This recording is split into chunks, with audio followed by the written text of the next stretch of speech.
Eu vou adicionando. Bom dia a todos, sejam bem-vindos, alunos e todos os presentes, convidados. Eu me chamo Lídia Gelli, né, sou professora do curso de mineração do Instituto Federal do Amapá, campus Macapá. Bom, e hoje a gente tem o prazer de participar de uma mesa redonda com o tema Mineração Espacial, Perspectiva para um Futuro Próximo. O palestrante convidado é o professor doutor André Carlos Silva, engenheiro de Minas e professor na Universidade Federal de Catalão, Goiás. Seja bem-vindo, professor André. Estão participando alunos do ensino médio do primeiro ano e alunos do curso superior de tecnologia mineral, além de convidados externos.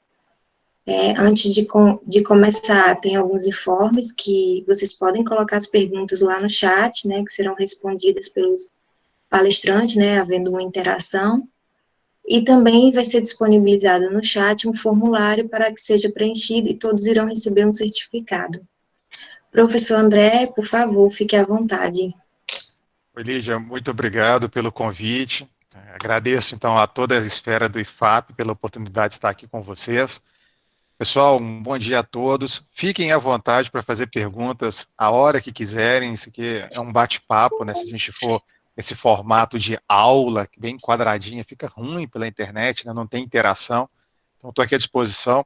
E a ideia é conversar um pouquinho com vocês de um assunto que a gente já tem falado há alguns anos. O Francioli, que está aqui, fica sempre um grande abraço ao professor Francioli, também do IFAP. É sobre essa fronteira nova da mineração, que é a mineração espacial. E, a princípio, quando a gente começa a falar isso, a primeira reação é de incredulidade, né? De falar, olha, isso não existe, não está acontecendo, isso é ficção científica, né? E a gente vê que não é bem assim, tá? É assim no Brasil. Mas quando a gente começa a olhar algumas coisas sobre exploração espacial como um todo, não mineração nesse momento, mas exploração espacial, nós não temos essa cultura ainda. Por quê? Porque o Brasil ainda não lança foguetes, o Brasil não está presente ativamente na estação espacial, então parece que essas coisas não acontecem. Mas não é bem assim para o resto do mundo. É isso que eu vou tentar mostrar para vocês em alguns slides aqui nesse nosso bate-papo, tá? Mas algumas coisas que eu queria pontuar para vocês primeiro, por quê? Por que fazer exploração espacial? Por que ir para fora? Primeiro, porque a gente sabe que nós estamos vivendo uma dualidade no planeta, né? Primeiro, que nós precisamos de recursos naturais e, por outro lado, a demanda dos mesmos não para de crescer. Mesmo na pandemia, a demanda não parou. Acho que quem está acompanhando agora, e se não estão, a gente falou algumas coisas, o pessoal fala, mas eu sou técnico. Não, tá? Vocês são técnicos, têm que estar de olho nessas inovações tecnológicas. O minério de ferro não para de subir de preço. Tá? Mas o que isso tem a ver? Olha, o grau de desenvolvimento de uma nação é medido pelo consumo de aço e de cimento da mesma. Tá? Aço mais cimento, dentre outras coisas, concreto. Tá? Então, nós estamos pensando em quê? Em galpões, em indústrias. E se a demanda por minério de ferro está subindo tanto assim, é porque alguma coisa está acontecendo no que tange o consumo de aço. Tá? E a China, que é o maior produtor de aço do mundo e também o maior consumidor, já acabou com seus depósitos estratégicos, estão tendo que comprar do Brasil. Então veja que o minério de ferro a tonelada, que ficou sempre na casa aí de $80, bateu agora $200 a tonelada. Tá? Então empreendimentos onde a gente tinha minério de ferro de baixos teores, de qualidade inferior, agora estão se tornando viáveis. Soma-se a isso o fato da indústria 4.0. Tá? Nós precisamos caminhar para dentro da indústria 4.0. Isso é um assunto extremamente pertinente. Vocês do curso técnico abram os olhos para isso, para cada vez mais colocar a mineração junto com a computação, a elétrica, a eletrônica, porque nós não vamos ficar nessa ilha da mineração mais, onde a gente vai fazer de serviços braçais. Isso já acabou, se não acabou, tem que acabar. Tá? Nós temos realmente que estar cada vez mais próximos dessa indústria. E eles precisam de sensores. Eles precisam de materiais tecnologicamente avançados e a gente precisa, então, fornecer matéria-prima para isso. Tá? Outra coisa é a nossa dependência com combustíveis fósseis. Nós precisamos entrar, então, em outro patamar de produção de energia. O rapaz colocou aqui sobre silício. Silício é, sim, um material estratégico. Não foi considerado durante muito tempo por ser abundante na crosta terrestre, mas quando a gente vê silício de alta pureza, é sim um material estratégico e difícil de conseguir. Não é tão fácil de ser obtido. E outra, a escassidade, né? Por mais que a gente tenha esses recursos, como eu acabei de falar, do silício, disponíveis no planeta todo, mas eles não estão em concentração alta ou em concentração anômala em todo o planeta. Então nós temos alguns lugares abençoados aí por Deus que têm esse elemento químico em alto teor. E aí nós precisamos trabalhar naquele lugar, tá? Outra coisa importante, o espaço tem água. E se a gente precisa mesmo ir para o espaço e precisamos, se nós precisamos dominar essa nova fronteira, nós vamos precisar de água. Água não só para consumo humano ou para crescimento de plantas, mas até mesmo para a utilização como agente resfriador, né, fluido de refrigeração, como combustível para espaçonaves ou outros meios de locomoção, mas também para blindagem radioativa. Uma maneira que a gente tem para manter a radiação do lado de fora é usar a água em torno das nossas naves para isso. Então tem um seriado que está na Netflix disponível, que é o Away, é bem interessante, é um conjunto de astronautas que estão indo para Marte, seria a primeira missão tripulada para Marte, e eles mostram exatamente isso, a nave, ela tem água em torno dela toda, exatamente para fazer a blindagem radioativa. Então tem algumas coisas que hoje estão no mundo da ficção científica, mas que são extremamente inspirados na realidade, tá? Então dá mesmo para vocês assistirem alguns filmes e seriados hoje falando, olha, isso é plausível, isso aqui está aqui não simplesmente disseminado, mas aqui tem um motivo para estar aqui e isso faz sentido, tá? Então nós conseguiríamos reduzir em 95% o custo da exploração espacial se a gente usasse a água que está lá em cima. Mas é lógico que a exploração espacial ela não vai apenas no intuito da água, né? A água é uma das coisas que nos interessam, mas esses outros elementos aqui, esses nos interessam, principalmente esses aqui de baixo, que são os PGMs, tá? Os minerais do grupo da platina. Então, em inglês, PGM, Platinum Group Minerals. Esses elementos são relativamente escassos no planeta Terra, mas em corpos celestes que nos orbitam, aí o papo é bem diferente, tá? Então, essa representação esquemática aqui mostra o seguinte, o que a gente tem de PGMs no planeta Terra e o que a gente tem em um corpo celeste, que é o Amun. E eu vou mostrar para vocês esse asteroide aqui mais à frente, até algumas fotinhas dele. Então veja que de ferro e níquel, esse Amun, que tem só 2,5 km de comprimento, então veja que o asteroide inteiro tem 2,5 km. Aí as pessoas perguntam, mas o que vai acontecer com a órbita dos planetas? Nada. 2,5 km de massa, tá lá fora, é nada perto da massa do nosso planeta.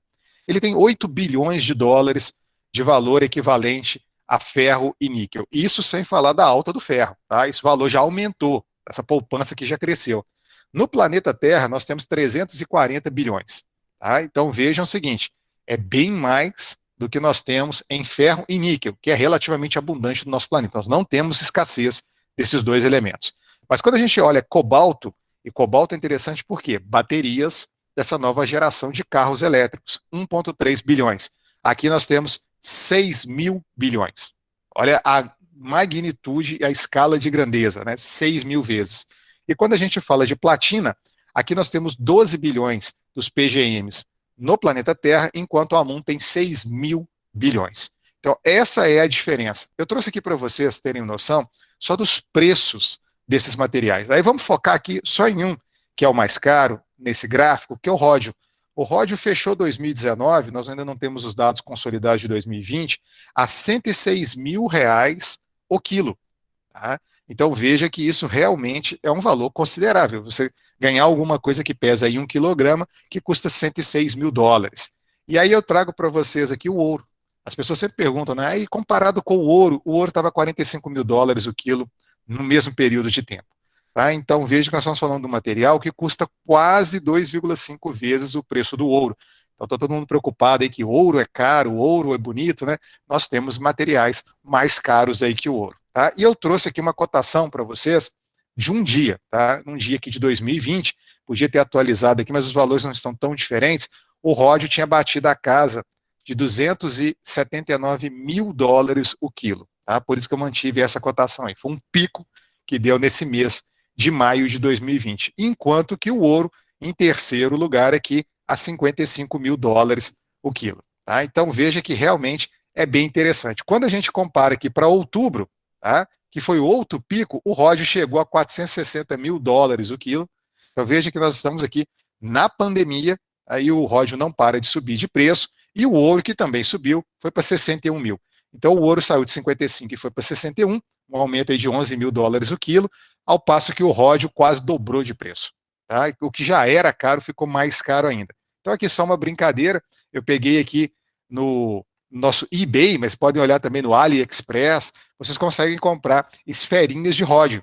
E essas esferinhas de ródio aí, que medem meio centímetro, tá? Olha aí no papel milimetrado atrás. Elas estavam custando aí, ó, ródio 99,99%, 1 grama dele, vocês conseguiam comprar por R$ 2.571 em outubro do ano passado. Então, acho que é bem interessante, né? Você chegar lá para sua namorada, falar assim, vou dar um presente para o seu namorado de aniversário, você vai lá dar uma esferinha para ele, pequenininha, menos de 1 centímetro, 1 grama de esferinha, e falar, ó, tá aqui seu presente. Aí a pessoa não vai entender, fala, poxa, mas o que é isso aqui, né? Uma esferinha, assim, mas é uma esfera que custa R$ 2.500, ela é uma esfera de ródio 4,9, 99,99%, né? Dá para comprar um PlayStation 5, né? Acho que não, né? Acho que o PlayStation está um pouco mais caro, mas 2 esferinhas você compra um PlayStation 5, umas 3 esferinhas você compra aí um iPhone, né? Então, veja que interessante aí, ó, que está, né, o preço desse elemento. Então, o que nos motiva a ir para o espaço? Dinheiro, tá? Com certeza, dinheiro nos motiva para ir para o espaço. Agora, quando a gente fala em dinheiro, fica parecendo assim, né, que somos capitalistas ao extremo, que só estamos preocupados com lucro. Não é isso, pessoal. É que se tem dinheiro no espaço, quer dizer que tem demanda para esse material no planeta Terra, né? Então, a ideia de ir para o espaço não é simplesmente para ganhar dinheiro, igual está escrito aí, ó, asteroides podem gerar 100 bilhões de dólares, mas é para trazer esse material que nós precisamos no planeta Terra. E é óbvio, né? À medida que a gente começar a ter um suprimento maior de material vindo do espaço, o preço no planeta vai cair. Tomara que caia. O amigo que brincou aqui, o Matheus, né, falando sobre o preço do PlayStation 5, dentre outras coisas, o preço dele é alto porque os materiais que estão dentro dele também são caros. Então, se a gente reduzir o preço da matéria-prima, tá, pode cair o preço do produto final. É lógico que a gente sabe que a gente paga o preço da tecnologia embarcada naquele produto, né? Isso é óbvio. Então nós temos que pagar pelo desenvolvimento do videogame, nós temos que pagar por toda a tecnologia que está embarcada naquele produto, como é o caso de um iPhone, por exemplo, tá? Samsung, né, um Xiaomi, o papo é o mesmo. Um Tesla, vamos pensar um carro, né? Mas o preço também leva em consideração o custo, tá? E o custo, temos aí o custo com matéria-prima, tá? Então a ideia é que a gente consiga transformar o planeta num ambiente melhor, mais barato, mais acessível, tá? Quem está nessa corrida, né? Eu tive a oportunidade de visitar Luxemburgo. Luxemburgo é um país pequenininho dentro do bloco europeu e Luxemburgo é o país que realmente quer ir para fora e fazer exploração espacial junto aí com alguns outros grandes, né? Por que eu estou citando Luxemburgo em particular? Porque eles destinaram já 25 milhões de euros para essa finalidade. Luxemburgo, pessoal, tem curso de graduação, mestrado e doutorado em exploração espacial. Luxemburgo faz eventos anuais sobre exploração espacial, está tudo na internet gratuito para vocês assistirem, tá? Chama Space Resource Week. Então, ou seja, Semana de Exploração Espacial. E a última foi agora no mês de abril, eu estive participando dela também, conseguimos enviar um pôster, inclusive com um professor de vocês, que é o professor Moacir Veras, tá? Nós temos aí um grupo de discussão e de trabalho sobre mineração espacial no Brasil, e estivemos lá então presentes representando o Brasil, virtualmente, mas estivemos representando o Brasil. E existem outros grandes players, né? Aqui eu trago para vocês o ex-presidente americano, o Donald Trump, onde ele estava assinando uma ordem, vejam a ordem executiva, vejam por favor os sorrisos das pessoas atrás do Donald Trump, aos capitalistas máximos aí do planeta, né, os americanos, os norte-americanos, porque também somos americanos, né? E em abril de 2020, ele assina essa ordem executiva, basicamente falando o quê? Que a exploração espacial e a mineração espacial estavam liberadas, quem quisesse podia ir. Tá? Como se os Estados Unidos fossem donos do espaço, né? Mas enfim, ele assinou isso e a China também não está para trás. Esse aqui é um Long March 5B, que é um foguete para exploração espacial chinês. Essa foto foi tirada em maio do ano passado, onde eles estavam fazendo testes para lançamento do mesmo. Esse aqui é o foguete chinês que está aí copiando o Heavy Falcon da SpaceX, do Elon Musk, do mesmo cara que faz o Tesla. Veja que os nomes são os mesmos, tá?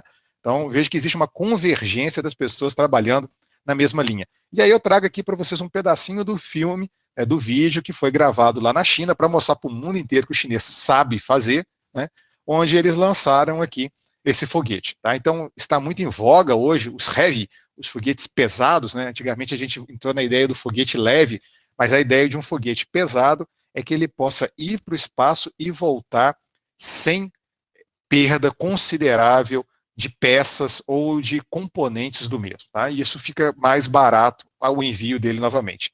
Davidson, eu vou estar perguntando aqui, eu consegui ler aqui rapidinho, né, sobre os minerais presentes na Lua. A gente agrupa todos os minerais com o nome de regolito. Tá? Regolito é a rocha lunar. Mas eu vou mostrar para vocês não os minerais presentes na Lua, mas alguns elementos químicos presentes na Lua. Tá bom? Aí eu vou pedir para a Lígia e para o Francioli me parando aqui, fazendo perguntas, igual nós fizemos umas outras vezes, tá, Francioli? É mais fácil para mim do que conseguir ler aqui no chat.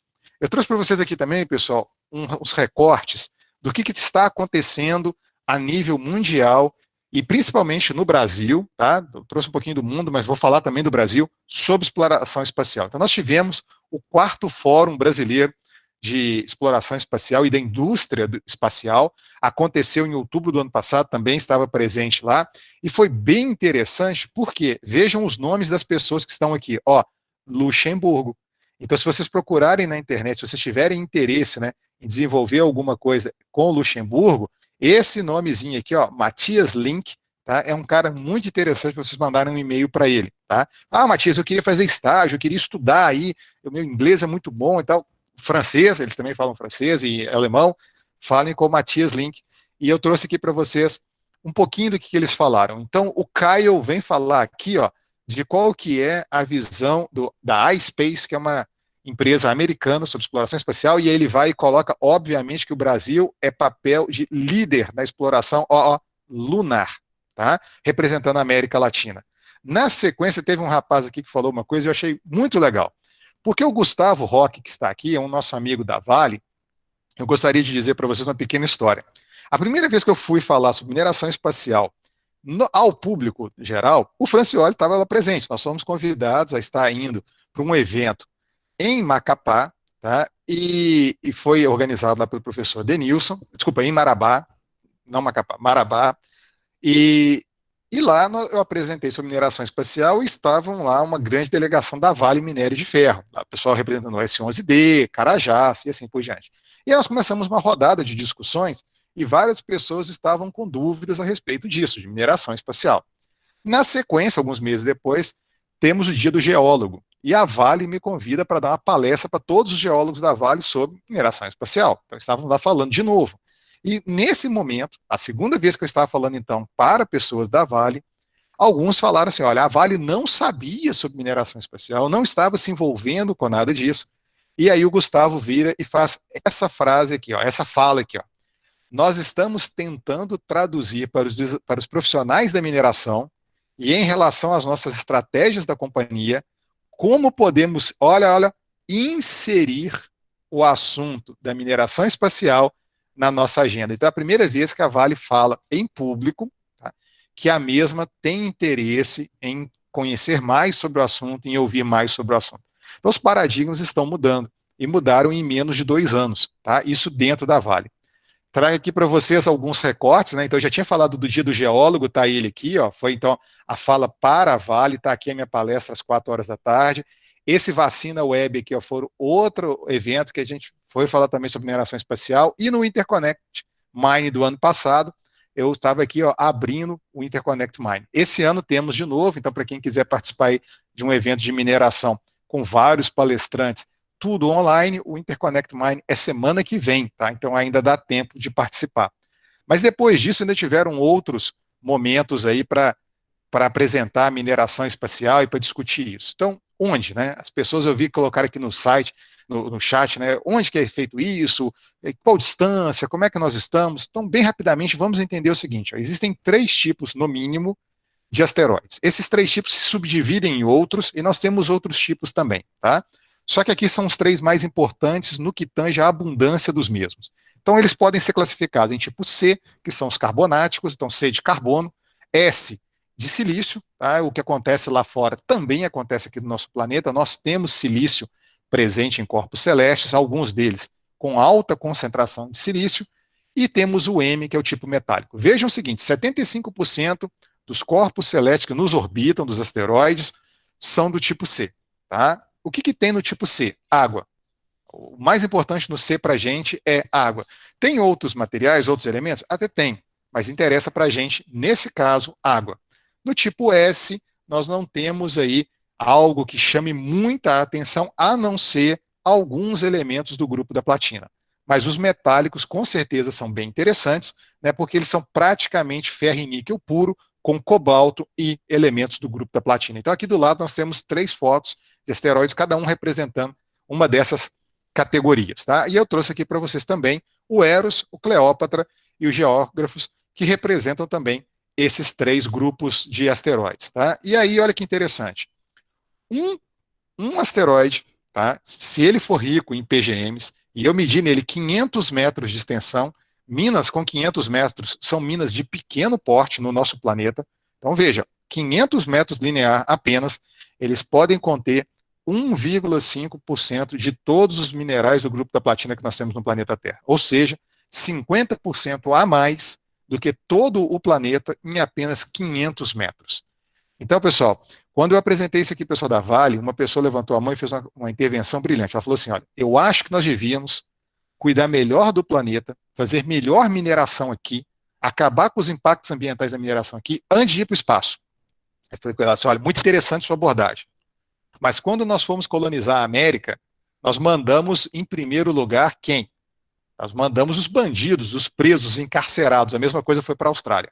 Então, nós não temos experiência de fazer primeiro uma utopia para depois expandir. A gente expande e vê o que dá. Né? Foi assim que o ser humano fez.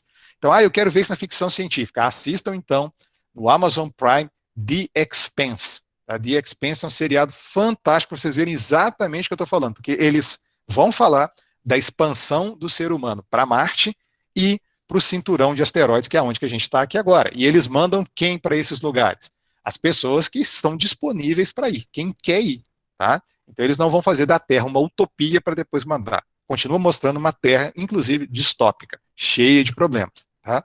Mas vejam, pessoal, que em se falando de impacto ambiental, é muito melhor fazer uma lavra em 500 metros lineares do que fazer umas lavras gigantescas, igual a gente faz no planeta Terra, para obter menos material ainda. Tá? Então faz todo sentido ir para lá. E nós temos pelo menos 16 mil corpos celestes com essa potencialidade nos orbitando. Então veja que essa faixa azul é o cinturão de asteroides que fica entre a Terra e Júpiter. Tá?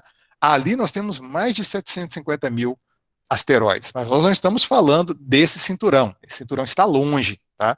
Nós queremos corpos mais próximos a nós. Por quê? Primeiro, para a gente aprender como é que faz, segundo, para a gente gastar menos recurso, né, e para a gente chegar lá mais rápido. Então, nós estamos falando dos chamados NEO, ou aqui representado está NEA, tá? Então, Near Earth Asteroids. O O de NEO são objetos, né? Então, nós estamos falando de objetos próximos da Terra. Vejam essas 3 rotas representadas ali em verde, amarelo e laranja, são asteroides que estão relativamente próximos da gente, e nós temos como interceptá-los. Então, nós temos pelo menos 1.500 asteroides que podem ser trazidos para a Terra, ou pelo menos podemos chegar lá. Aí vem a pergunta, né? Nós sabemos onde eles estão, nós sabemos a composição dos mesmos. Se nós conseguiríamos chegar lá, então veja que nós mandamos uma sonda, já em 2014, ela aterrissou num asteroide, tá? Ela conseguiu lançar um gancho nele, ir até lá nele, tirar fotos de pertinho e desacoplar. Então, nós temos tecnologia para isso. E nesse ano de 2020, nós conseguimos aterrissar uma sonda lá onde? Nesse cara aqui, ó, em Bennu, coletar uma amostra e ela já está voltando. Tá? Ela chega ano que vem.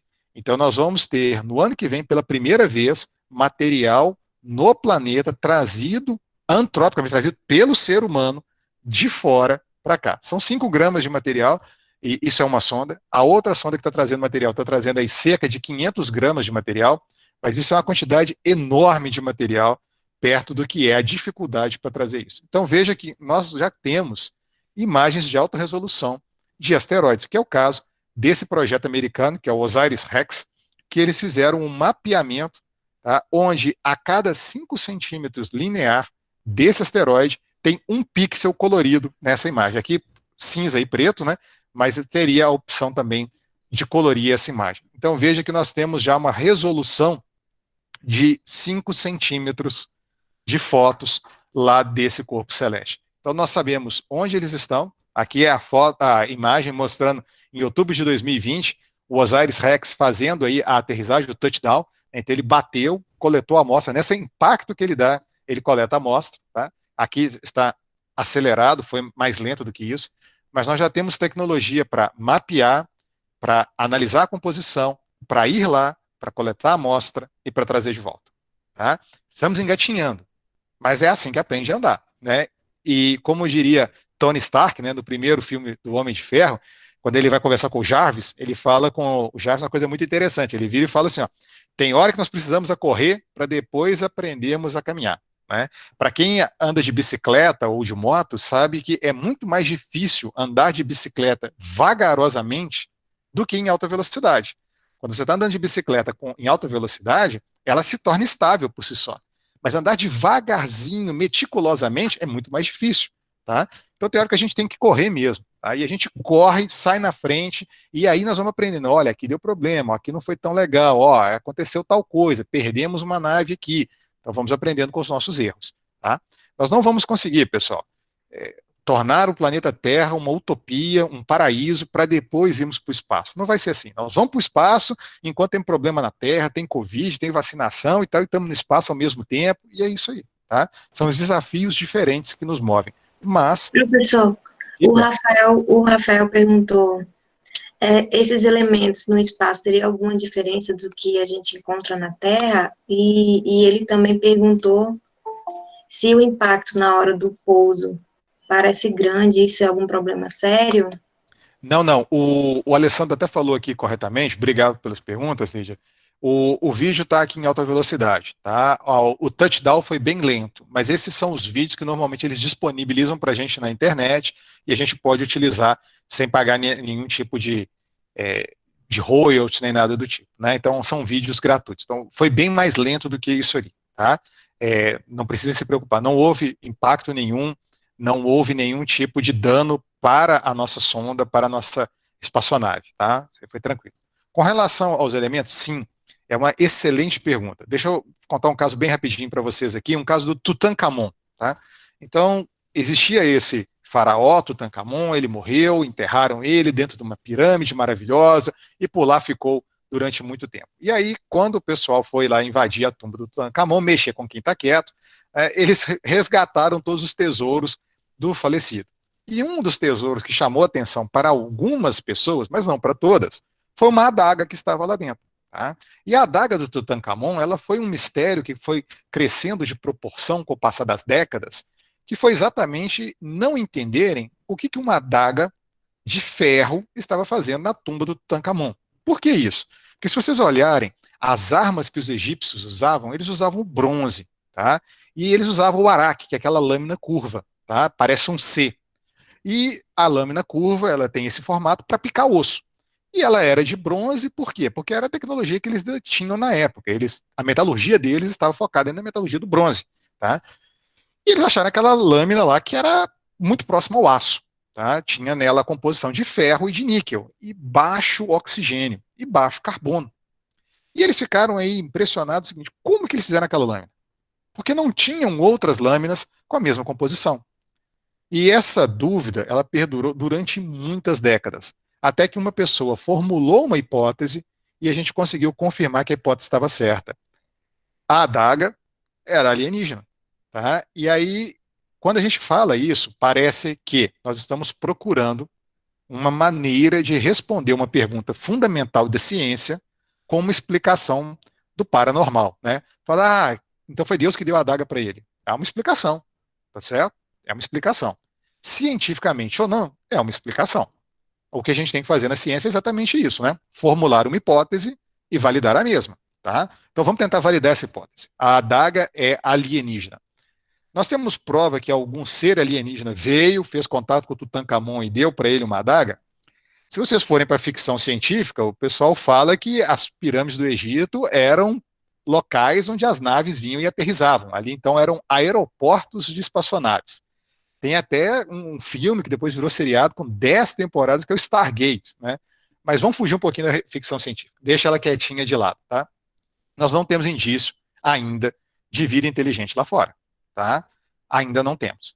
Não amplamente documentado na ciência, tá? Não provado. Então, nós não temos esse indício. Então, nós temos que refutar essa hipótese. Qual seria a outra hipótese? Um corpo celeste, um asteroide, caiu na Terra, rico em quê? Ferro e níquel, e eles fizeram o quê?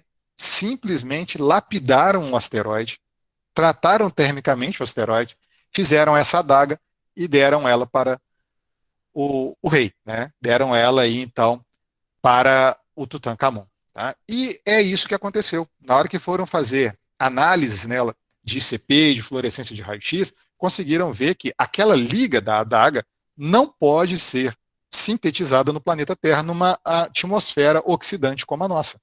Então, sim, fazer metalurgia e trabalhar com minerais no espaço é outro capítulo para o pessoal da engenharia e ciência de materiais, porque nós vamos conseguir fazer a síntese de materiais em um ambiente que não tem atmosfera oxidante igual ao nosso, tá? E segundo, que não tem gravidade. Então, é outra evolução para a espécie humana que nós não conseguiríamos aqui no planeta. Fazer esses materiais no espaço, tá? E vão vir outras coisas, né, pessoal? Por exemplo, frutas no espaço. Como é que vai ser? Vai ser diferente do planeta Terra, tá? O fogo de uma vela no espaço, quando você acende uma vela, ele não fica com o mesmo formato da chama do que fica aqui. Tá? Quando a gente olha para uma vela, todo mundo sabe, né, que ela tem o formato de uma gota, um formato abaulado. Aquilo ali é por conta da gravidade. A chama de uma vela no espaço vira uma esfera perfeita, tá? Porque não tem gravidade. Então vai ser tudo diferente, né? Vai ser realmente tudo diferente.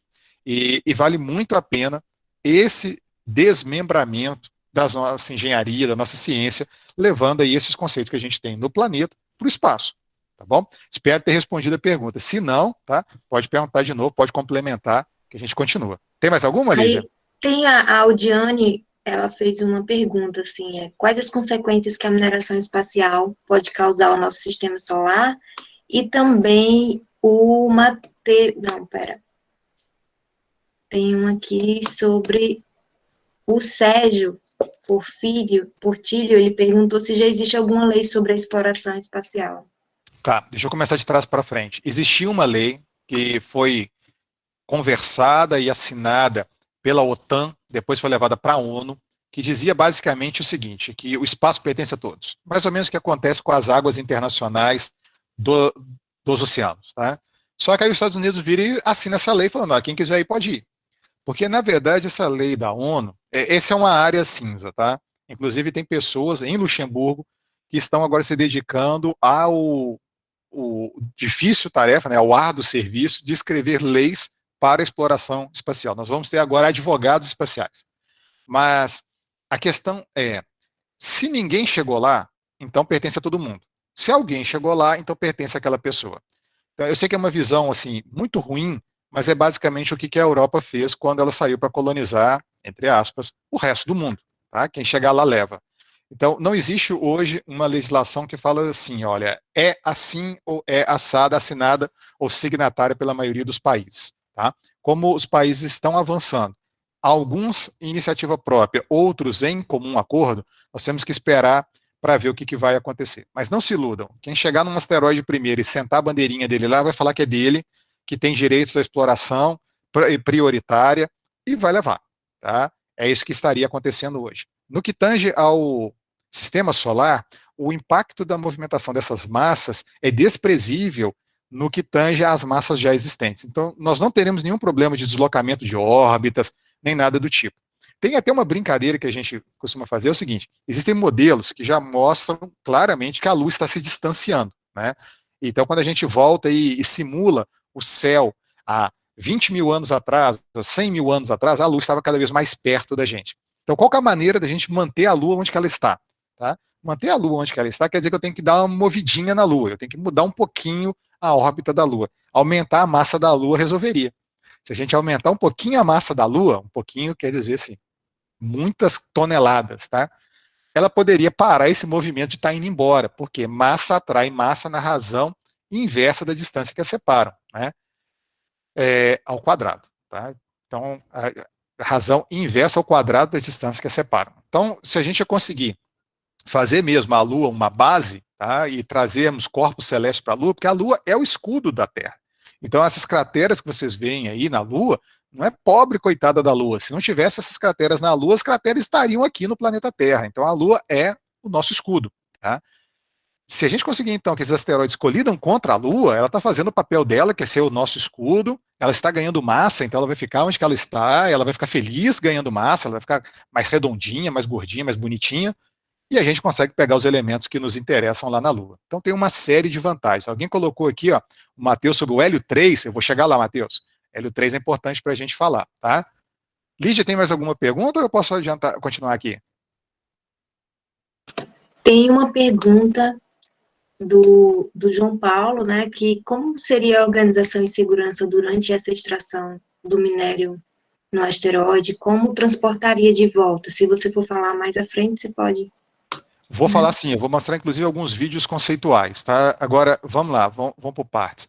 Quando a gente fala de segurança, é sempre um capítulo à parte, né? Assim, acho que a gente precisaria ter de mais do que uma hora para a gente conseguir falar sobre segurança. O que acontece é que, primeiro, que nós temos pessoas que estão dispostas a trabalhar em ambientes totalmente inseguros e insalubres, tá? Infelizmente. E isso acontece no planeta. Acontece, inclusive, no país e acontece em algumas lavras garimpeiras espalhadas no Brasil inteiro. Tem garimpo em praticamente todos os estados da federação, tá? Mas quando a gente pensa em espaço, nós estamos pensando que, primeiro, nós temos que cortar o máximo possível seres humanos. Nós não vamos querer mandar pessoas para o espaço, tá? Por quê? Porque é extremamente caro enviar e manter lá, tá? Então, treinar um astronauta para ir para o espaço e ficar lá é caro. Se vocês entrarem no LinkedIn, curtam a NASA. A NASA manda coisas todo dia para o LinkedIn, tá? A mídia favorita da NASA é o LinkedIn. E eles estão mostrando lá o treinamento da menina que agora está com 16 anos, me parece. Inclusive, eles fizeram um seriado para brincar com essa menina, tá? Para quem assiste aí a Netflix, tem um seriado chamado Ashley Garcia. A Ashley Garcia é uma menina super inteligente que está aí num laboratório da NASA, que é o JLP. Essa astronauta que eu estou falando, ela está treinando para fazer parte da primeira missão tripulada para Marte. Então, a NASA recrutou ela aos 14 anos para treiná-la para ir para o espaço. Vejam o nível, né? Recrutar uma pessoa da idade de vocês, aos 14 anos, para receber treinamento para um dia, aos 20 e poucos anos, poder ir para o espaço. Tá? Então, a vida dessa menina já está definida. Então, é muito caro, hoje em dia, pensar em uma manobra dessa. Tá? Nós estamos pensando em robôs. Tá? É realmente tirar o ser humano e deixar as máquinas trabalharem para a gente. Então, como é que vai ser, a meu ver, a exploração espacial? Máquina. Tá? Tem que ser.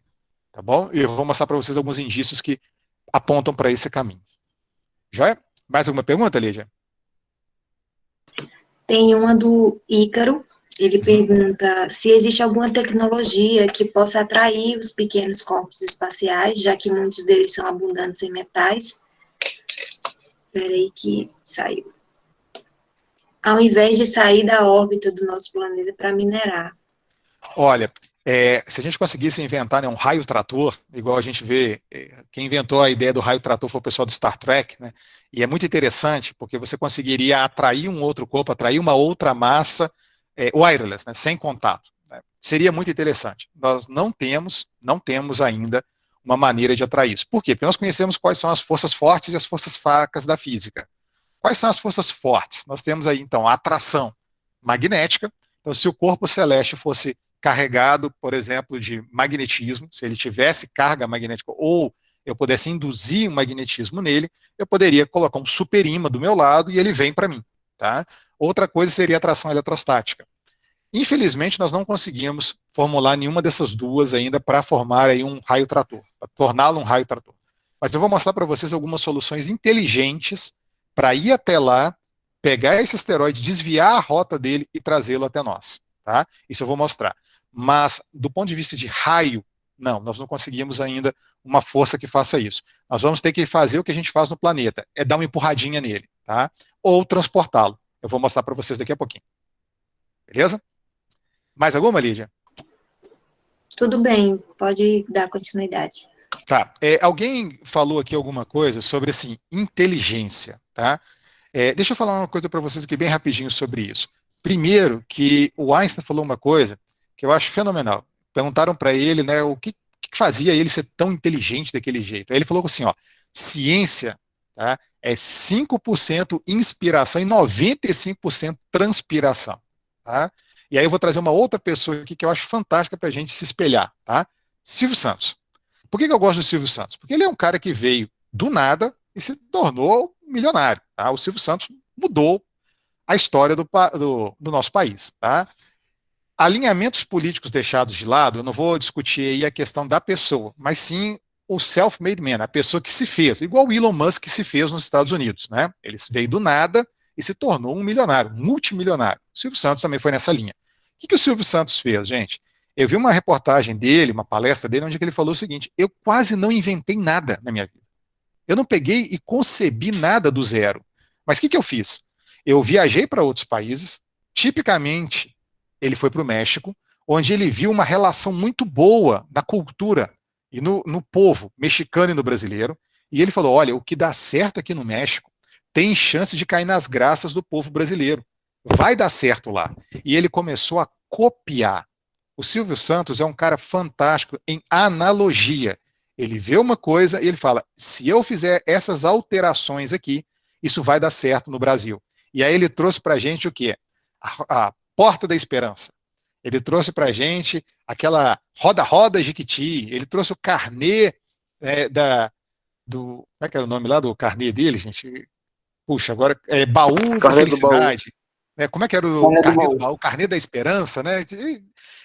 Aí, mas isso aí não fez sucesso. Mas várias gerações, a minha também, né, pôde ver o Chaves, pôde ver o Chapolin, né?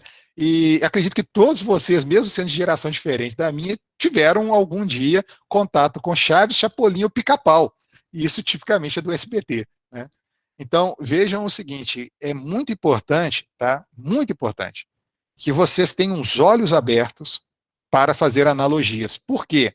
8% da população mundial são gênios, tá? Mas a grande maioria da raça humana é fantástica com analogia. Então vocês vão ver o que uma pessoa está fazendo, ou vão pegar uma ideia, uma inspiração na ficção científica e vão trazer para a realidade e vão fazer o quê? Aquilo acontecer. Tá? Então não precisa preocupar, eu não sou inteligente. Você não precisa ser inteligente, você precisa ser obstinado, você precisa ser persistente. E aí sim você vai contribuir com o avanço da raça humana. Pode ter certeza disso. Tá? Maria do Bairro também foi outro grande sucesso, né? Alguém escreveu aqui, né? Pessoal, só para terminar esse exemplo aqui de analogia, eu queria perguntar para vocês se vocês já viram esse símbolo aqui em algum lugar. Ó.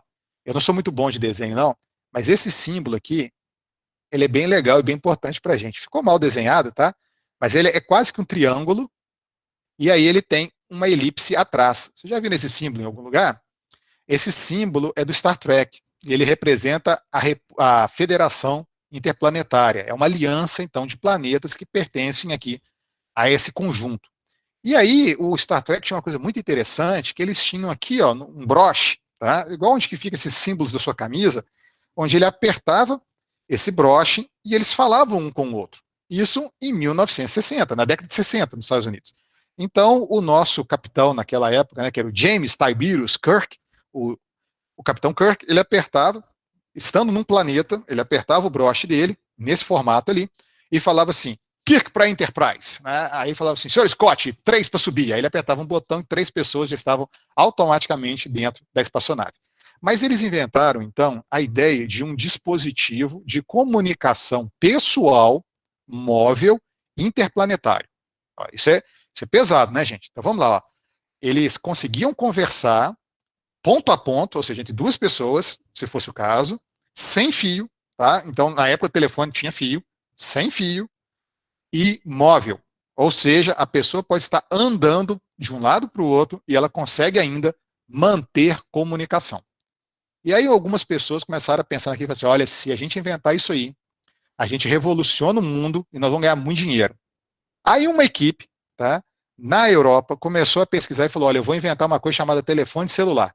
O telefone celular vai ser isso aí, ó, um dispositivo de comunicação interpessoal e quem sabe um dia vai estar no mundo inteiro. E aí os caras falam assim, tá, então vamos inventar uma empresa para vender isso aqui.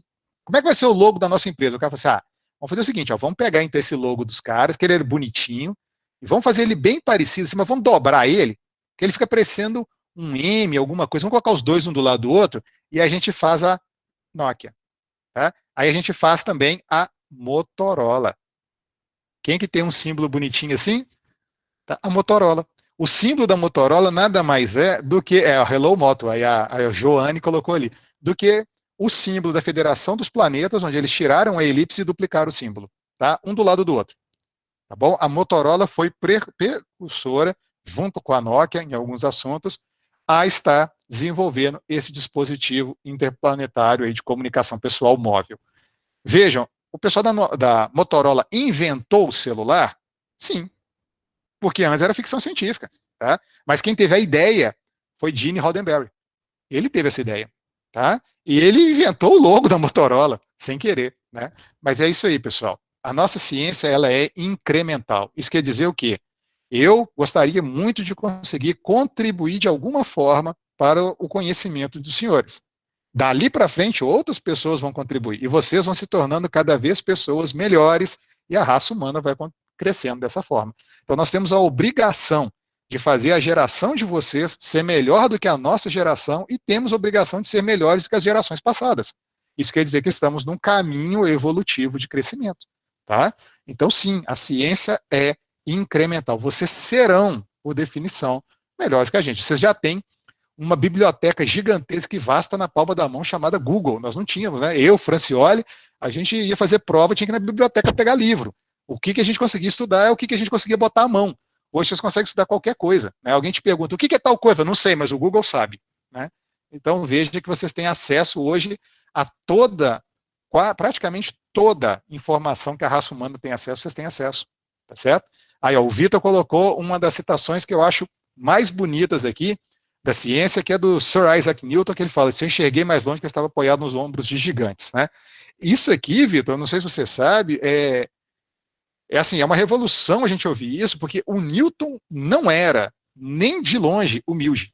Tá? Então, para uma pessoa que era arrogante, que morreu virgem, né, falar e reconhecer que ele enxergou longe, que ele estava apoiado em ombros de gigantes, isso aqui foi uma coisa de outro mundo. Eu gosto muito dessa citação, porque eu sei que o Newton não era humilde. Então, para quem quer saber o que era o Newton, assiste lá The Big Bang Theory. O Newton inspirou o Sheldon. Tá? O Sheldon é daquele nível. Tá? Então, para o Sheldon reconhecer, né, olha, eu só fiz alguma coisa porque o meu amigo me ajudou, e não é fácil, né? É bem difícil, tá? Lídia, só uma pergunta, como é que está o nosso tempo, tá? Só para eu saber, que se deixar eu fico a manhã inteira, mas assim, só para me policiar também. Nós, 9h57, mas fique à vontade, professor. Tá, mas se qualquer coisa vai me chamando a atenção aí, tá bom? Não, sim.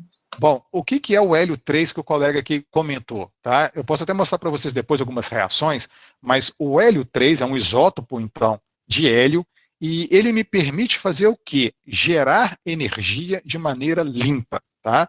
Então, o hélio 3 reage com o próprio hélio 3, formando hélio, tá? O hélio convencional, o hélio estável, e ele gera energia no processo. Então, interessante é que a Lua é, de fato, cheia de hélio 3. Então, está aqui mostrando para vocês uma base na Lua para pegar hélio 3 e um comboiozinho trazendo o hélio 3 de volta para o planeta. Tá? Esse aqui é o sonho do Elon Musk, fazer exatamente esse tipo aqui de comércio, trazer hélio 3 para a Terra. Por que o hélio 3 é importante? Porque nós temos um potencial gigantesco de utilização do mesmo no planeta Terra, gerando eletricidade. 1 tonelada de hélio 3 pode gerar eletricidade para os Estados Unidos inteiro por um ano. Tá? Então, hoje, a coisa, né, a matéria mais cara que a gente conhece seria o hélio 3, em valor agregado. Se a gente trouxesse hélio 3 para o planeta, acabou o problema de energia renovável. Tá? Eu sei que o hélio em si pode não parecer renovável, mas ele é, porque o hélio 3 é depositado na superfície da Lua pelos ventos solares, e não é depositado no planeta Terra por conta da nossa atmosfera. Então vejam, quando vocês perguntarem assim, qual é a diferença daqui para lá? Aqui nós precisamos de uma atmosfera, nós precisamos de um escudo magnético para viver. Na Lua nós não precisamos disso. A Lua deposita hélio 3, aqui não. Tá? Então veja que nós temos vantagens e desvantagens por termos uma atmosfera e um escudo magnético. Aqui eu estou mostrando para vocês a concentração de urânio, tá? Desculpa, de hélio 3, essa foto é de hélio 3 na Lua, tá? Mas nós temos aqui também, na mesma foto, mostrando aqui para vocês, ó, urânio, tório, e em alguns lugares também a gente vê, tá, a concentração de ouro na Lua. Então são materiais interessantes, por quê? Porque a gente poderia utilizá-los na exploração lunar. Outro material muito interessante para a gente é o titânio. Tá? O titânio é uma superliga, e é uma liga interessantíssima do ponto de vista de bioabsorção, e está aqui, então, uma geofísica externa, está em outro planeta, da Lua, procurando por titânio. As zonas onde vocês veem aqui o vermelho mais intenso, tá? A gente está vendo baixa concentração de titânio, e onde vocês veem o azul mais intenso é onde que a gente vê alta concentração de titânio. Então, esse lugar aqui, ó, provavelmente vai ser o lugar onde nós vamos colocar uma base para a colonização da Lua. Por quê? Porque todo mundo quer morar perto da mina. Né? Ninguém quer morar longe da mina, porque senão tem que transportar. Tá? Então, ali vai ser a primeira cidade humana fora do planeta Terra, e nós podemos nos orgulhar que vai ser a primeira cidade mineira, né? Não de Minas Gerais, tá, pessoal? Mas que faz mineração na Lua. Tá? Porque ninguém vai querer morar, por exemplo, desse lado de cá, tá? Onde tem ferro e não tem titânio, e tem que ficar transportando titânio do outro lado da Lua. Nós vamos morar perto da mina. Tá? É assim que funciona, tá bom? Pé da mina e pé do shopping, né? São os dois lugares, né, Francioli? Quando que isso vai acontecer, né? Pessoal, isso aqui é um vídeo de uma mãe que ela viu que a filha dela precisa de um tênis. Ela comprou o tênis, o cara da Amazon, essa parte é mentira, tá? Ele vai colocar numa caixinha, essa caixinha vai numa esteira, vai direto num drone, tá? Então o drone pega esse tênis e já decola. Ele já sabe para onde que ele tem que ir. E ele vai sozinho. Vejam que estão falando ali, ó, que isso não é uma simulação, tá? Então o drone levanta, já traçou a rota dele e vai entregar esse tênis, né? Ah, mas e se tiver um avião, um balão, uma pipa? Olha lá, vai mostrar para vocês agora que o drone é capaz de enxergar outros corpos sobrevoando, tá? Então, olha lá, ele enxerga na direita que existe um balão ali, tá? E ele consegue contornar esse balão, ele identifica que tem alguma coisa e ele vai em direção à casa dessa mãe, tá? E ela continua lá fazendo seus serviços, e aí ela vê uma mensagem falando assim, ó, ele está chegando. Ela vai do lado de fora da casa e vai colocar uma plaquinha. Onde ela colocar uma plaquinha, tá, com a letra A de Amazon, ele sabe que ali é a zona que ele tem que descarregar. Ele vai aterrissar, vai deixar o tênis e vai embora. Tá? Isso aqui, gente, já é realidade. Isso já acontece nos Estados Unidos, não acontece no Brasil, tá? Mas nós já temos drones nos Estados Unidos fazendo entregas pela Amazon. Tá? E quanto tempo vai demorar? Gente, já começou. Tá? Isso não vai demorar nada. Todos esses robôs aqui já estão à venda. Alguns deles começaram a ser vendidos por preços muito altos. Hoje em dia, você compra isso aí por menos de R$ 500, facilmente. Lógico que alguns aqui são mais caros, né? Mas nós já temos aí, ó, robozinhos que cortam grama, que desviam de árvore, e no final do dia vão lá e vão se recarregar sozinhos. Nós temos robozinhos para tirar neve da porta da garagem.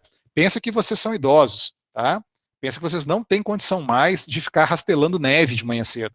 O robô vai fazer isso para você. E melhor ainda, nós temos robôs, igual esse caso aqui, ó, do canto inferior direito, que fazem limpezas de janelas de prédio pelo lado de fora. Tá? Então não estou preocupado com a limpeza interna, estou preocupado com a limpeza externa. Porque a outra opção é eu botar uma pessoa pendurada numa corda ou num andaime para limpar a janela. Tá? E aqui o robô faz tudo para mim. Então, gente, esse aqui é o nosso protótipo de ir para o espaço. É treinando aqui. Ah, mas a gente tem que melhorar o planeta. Nós já estamos melhorando. Olha aí, ó, os robozinhos já estão fazendo o serviço para a gente aqui no planeta e a gente está aprendendo com eles aqui para ir mandar para fora, que é o caso que nós fizemos com a Perseverance. Aqui está lá em Marte, mandando fotos para a gente e coletando amostras. Então, o projeto Artemis é o projeto americano de colocar pessoas morando em 2025 na Lua. E eu trouxe aqui para terminar para vocês algumas fotos da Atlantis. Eu gosto muito da Atlantis, porque assim, a minha infância eu vi a Atlantis voando, e eu tive a oportunidade de tirar essa foto aqui, onde hoje a Atlantis faz parte de um museu. Tá? A Atlantis é peça mesmo de museu. Quando a gente chega do lado dela, você vê, anda do lado dela, realmente você fica emocionado. E a gente não pensa nisso no Brasil, porque a gente não tem essa concepção, né? Que um ônibus espacial que estava voando, hoje já é peça de museu. Tá? Essa é a nossa estação espacial hoje. Tá? Daqui a alguns anos, vocês vão vê-la assim. Tá? Vocês vão ver a estação espacial crescendo. Eles vão falar, nossa, você lembra que antigamente como é que era? Ah, sim, aquilo era peça de museu. Claro, eu lembro do primeiro celular, aquele DPC 650 da Motorola. Hoje, quando a gente olha para ele, é peça de museu. Quantos anos se passaram? Gente, passaram 23 anos. Tá? Eu sei que para vocês 23 anos é muito, vocês devem estar na faixa aí de 15, 16 anos, 14, 16, mas para mim, que estou com 43, 42, vou fazer 43, 23 anos é metade da minha vida, entendeu? Assim, eu vi 23 anos. Então não é uma coisa muito grande. Para uma pessoa que, por exemplo, está com 60, 60 e pouco, 23 anos foi nada, tá? Então o mundo está mudando muito rápido, tá? E o Elon Musk, com esses foguetes dele, realmente está fazendo uma revolução. Aqui eu trago para vocês uma outra filmagem real, tá? Onde o Elon Musk, inclusive o The Big Bang Theory brincou com isso aqui. O Elon Musk falou, eu tenho uma ideia, eu quero mandar um foguete para o espaço e trazê-lo de volta. Todo mundo riu da cara dele, tá? Todo mundo falou que isso era mentira, não ia acontecer. Olha o que vocês estão vendo ali, gente. Olha, foquem na primeira imagem, na do topo da esquerda. Vocês veem não um, mas dois foguetes voltando para o planeta e aterrissando, olha lá, sincronamente e de maneira perfeita para um novo lançamento. Tá? Então, o Elon Musk e a sua equipe conseguiram sim concretizar esse sonho, que era mandar, tá, um foguete para o espaço, fazer o que ele devia fazer lá e trazer de volta sem perda. O que eles gastaram foi combustível. Isso reduziu e muito o gasto com a exploração espacial. Então, o futuro, aqui são concepções artísticas, né? Pode ser esse aqui, ó. Nós vamos até o meteorito, o asteroide, vamos estar agarrando o mesmo e vamos estar processando ele lá, tá? Sem tirar ele de lá, tá? Sem mudar a órbita dele. Nós vamos trabalhar com ele onde ele se encontra, vamos conviver com a vida dele, tá? Ou podemos estar fazendo o quê? Acoplarmos a nossa nave no asteroide, pegar partes dele e colocar em containers, essas bolinhas que vocês estão vendo aí, são cápsulas de transporte, e aí mandar para outro lugar. Veja que colocaram até uma antena parabólica grandona, né, para poder fazer comunicação, tá? Comunicação espacial. Mas tem outras maneiras, gente. Se eu fatiar o asteroide, olha lá, basta fazer um trenzinho com ele, olha lá, e ele vai vir para onde a gente quiser. Por quê? Porque não tem outras forças atuando ali, gente. Tá bom? É só dar uma empurradinha. Se você empurrar ele, ele vem, tá? Então, essa é uma opção. Barata e viável. Outra opção, usar o conceito de enxames, tá? Então, o que eu vou fazer com um enxame? Eu vou mandar um monte de robôs para lá, cada um pequenininho, e todos eles trazem um pedacinho de asteroide para mim, ou processam aquele pedacinho de asteroide. Aqui vocês estão vendo uma cápsula indo de um lado para o outro. Então, ela vai fazer o quê? Ela se acopla na estação base, que está no asteroide, lavrando o asteroide, e leva de um lado para o outro, e o material refinado, esse sim, vem para o planeta Terra. Tá? Vejam aí o conceito de cápsulas. O conceito de enxames é esse aqui agora. Tá? Então veja que eu tenho aqui pequenos módulos, esses módulos vão para o asteroide, fixam lá, trabalham lá e trazem de volta para a nossa estação. Então veja que no asteroide em si não tem nada. Tá? O asteroide vai ficar onde ele se encontra ou com a trajetória que ele se encontra, e quem vai ficar indo de um lado para o outro são pequenos robozinhos. Quem que faz isso aqui na natureza? A abelha.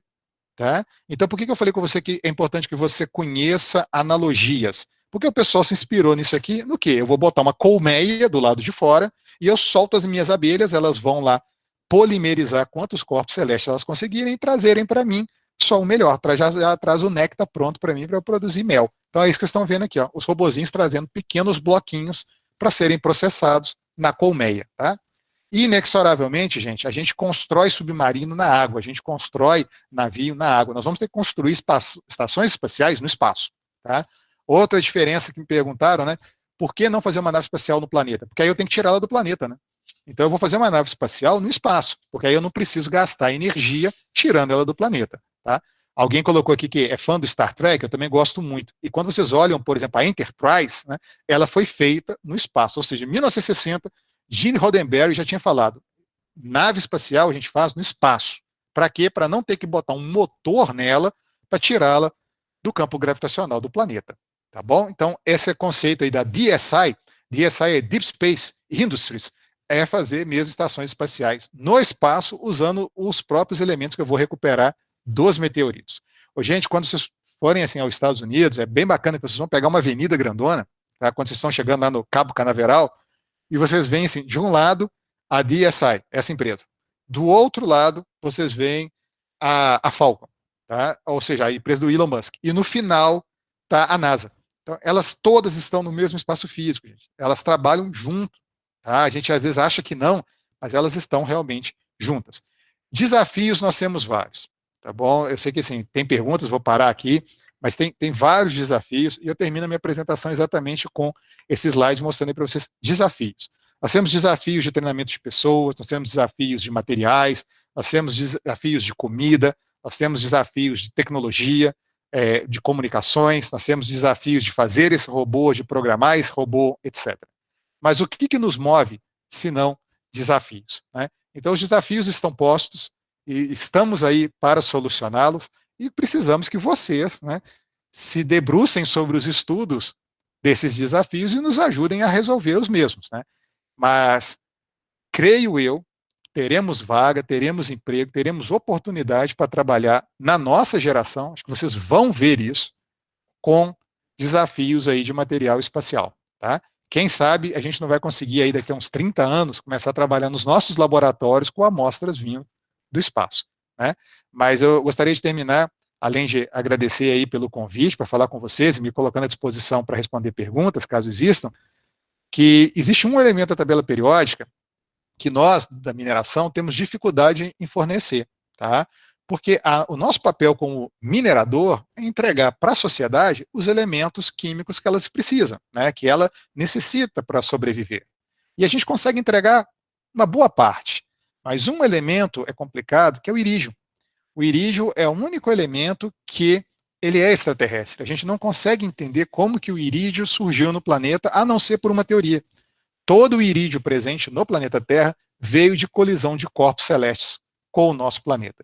Então, veja, se a gente consegue já achar um elemento químico que não existe no planeta, tá? A não ser através de colisão, que é o irídio, quem sabe não tem mais coisas lá para aumentar ainda mais o nosso entendimento sobre a natureza, né? Então, realmente, essa aqui não é a fronteira final, mas é uma das fronteiras que a gente tem que cruzar. Bom, muito obrigado novamente pelo convite, Lídia. Obrigada, professor. Temos algumas perguntas aqui. O Eduardo, Lídia, Oi. Lídia, desculpe fazer uma intromissão aí. Eu consegui agora, estava conversando com a professora Helenice, né, daqui também da UFCAT, e ela cedeu aqui uma inscrição para a gente fazer o sorteio no Interconnect Mining, tá? Então, eu vou fazer aqui rapidinho uma planilhazinha, um formulário, que aí, e vou deixar aqui, que aí quem tiver interesse em participar, né, aí a gente já faz o sorteio antes de finalizar. Ah, maravilha, obrigada. Assim, a professora Helenice que o Francioli fala, ela está participando do Interconnect Mine, ela é palestrante, e ela tinha mesmo uma cota de inscrições, tá? Então, vai estar aí, ó, para vocês que quiserem participar, uma inscrição gratuita para o Interconnect Mine, cortesia, então, da professora Helenice Schons, tá? Valeu, Francioli, boa ideia aí, tá? Certo. A gente aguarda, então, o resultado, tá, Francioli? O Eduardo, ele pergunta assim, se a Lua está se afastando e uma das soluções é colocar mais matéria nela, explorar a Lua não seria um contrassenso? Vamos por partes, ó. Tem algumas teorias que o pessoal acaba formulando aí, e vamos deixar isso bem claro, né? Quando a gente fala assim, eu acho, quer dizer que é opinião pessoal. A ciência é outra, né? E contra fatos, contra aí argumentos desse tipo, não existe discussão, tá? Nós estamos vivendo um momento muito ruim, que as pessoas aí, 25% dos brasileiros acreditam ainda que a Terra é plana, tá? Então, realmente é um momento ruim. Deixa eu só fazer um pequeno passo sobre isso, tá? Não é ruim ser questionado, pessoal. A ciência tem que ser questionada. Então, tem que existir pessoas que levantam a mão e falam assim, me prova que a Terra não é plana, tá? Mas não porque a pessoa acredita que a Terra é plana, mas para verificar se a teoria que mostra para a gente que a Terra é, de fato, um elipsoide de revolução, tá? Se ela é completa, se ela está bem afinada, ou se ela precisa melhorar, tá? Agora, o fato da pessoa virar e falar assim, eu acredito que a Terra é plana, porque eu acho que a Terra é plana e ponto. E se eu acho que a Terra é plana, ela é plana. Aí a gente vê que o sistema educacional falhou, tá? Então, novamente, eu acredito em tudo que vocês me falem até que se prove o contrário. Se a pessoa virar para mim e falar assim, me prova que a Lua está se afastando, tá? E a gente mostra as contas matemáticas, mostra os dados históricos e a pessoa se convence, tá? Aí sim nós estamos num diálogo científico. Mas se a pessoa fala assim, não, eu não acredito e ponto. Eu não acredito porque eu não acredito. E eu acredito que a Lua é feita de queijo. E eu só vou mudar a minha opinião se eu for lá e comer a Lua. Aí, gente, não é uma discussão científica, tá? Aí realmente não dá para conversar. Então, nós estamos partindo do pressuposto que vamos apresentar fatos, né, provas, teorias, e aqueles modelos matemáticos nos levam a concluir uma coisa. Fatalmente, nós cometemos erros, tá? Não existe ciência sem erro, tá, pessoal? Entendam isso, não existe ciência sem erro, tá? Como não existe substância pura. Isso não existe, tá? Como também não existe processo perfeito. Quando você vai lá na linha de produção do iPhone, por mais que ele seja um processo 6 sigma, eles produzem 3,4 celulares com defeito em cada 1 milhão de celulares fabricados. Então você pode ser a pessoa que deu azar, eu acho que você deu foi sorte, porque você pegou um celular, tá? Veja bem, hein, que estava com defeito do iPhone, ele é 3,4 em 1 milhão. Então você foi um cara muito sortudo. Em 1 milhão só tinha você e mais dois, tá? Mas você deu o azar de pegar aquele celular com defeito, tá bom? Então carro sai com defeito de fábrica, celular, computador, tudo, gente. Você pode ser um dos 3,4 em 1 milhão, tá? E isso quer dizer que o processo deles é 99,999% de qualidade, tá? Vejam onde que eu quero chegar. Sim, existe teoria que mostra que a Lua, né, e datação científica, está se afastando. Como é que a gente como é que a gente prova isso? Nós já instalamos espelhos na Lua, tá? Então a gente consegue mandar um laser para a Lua, ele bate e volta, a gente sabe a distância que a Lua está, a gente está monitorando isso aí. Bom, minerar a Lua, do ponto de vista de trazê-la para o planeta, nós precisaríamos fazer isso por muitos séculos até a gente ter realmente uma mudança expressiva na massa da Lua, tá? Agora, a questão da colisão de corpos celestes lá, e depois trazer uma parte dele para o planeta, é que a gente tem que pensar o seguinte, quando a gente minera alguma coisa igual nióbio é 1% de elemento útil, tá? Então, imagina que a gente colidir um corpo celeste com a Lua, nesse teor também de 1%, tá? 99% do material vai ficar na Lua. A gente não vai conseguir trazê-lo para o planeta, porque não me interessa. Só me interessa aquele 1%. E eu não vou conseguir um processo que concentre 100% desse 1%. Então, a grande maioria daquela massa vai acabar ficando na própria Lua. Então, que a gente conseguiria aumentar o peso da Lua, conseguiria. Mas isso numa escala de muitos anos para até fazer alguma diferença, tá? É mais uma brincadeira de colocar mais material na Lua. Mas, é fato, a gente estaria colocando material na Lua. Por outro lado, a gente sabe que Minas Gerais já mandou muitas milhões de toneladas de minério de ferro de Minas Gerais para a China. E ninguém viu nenhuma mudança.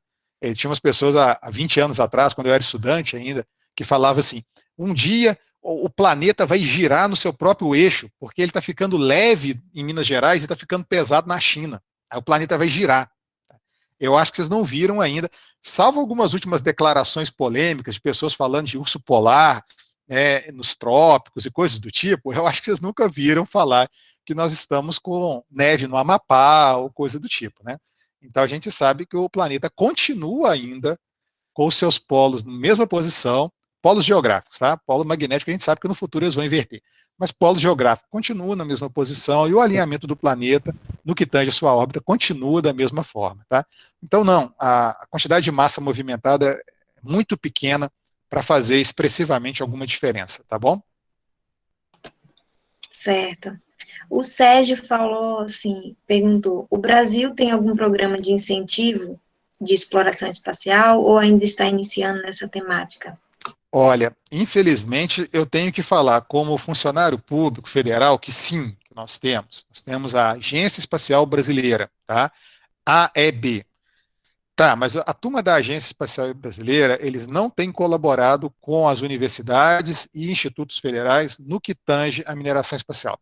Então nós temos sim pesquisas brasileiras para mandarmos aí foguetes brasileiros, satélites brasileiros, inclusive nós tivemos um satélite brasileiro, mérito brasileiro, a ser colocado no espaço agora recentemente, foi enviado pela Índia, por favor, pessoal, por favor, não levem a sério as peças de marketing que circularam na mídia, infelizmente pelo nosso ministro, Marcos Pontes, porque era um desenho, né? Eles colocaram um desenho na figura, na peça da midiática, e esse desenho era da revistinha dos X-Men, tá? Então, assim, não é nem uma obra conceitual, é uma obra do Stan Lee, né?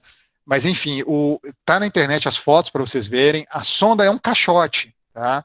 Porque os satélites artificiais são caixotinhos, tá? Então era um caixote amarelo e verde, tá? Mas é o nosso satélite brasileiro, tá? Então tem mérito. O pessoal achou que não era bonito, foi colocar uma outra coisa, e colocou aí um desenhozinho vindo de uma revista de um quadrinho, né, do Comic Books.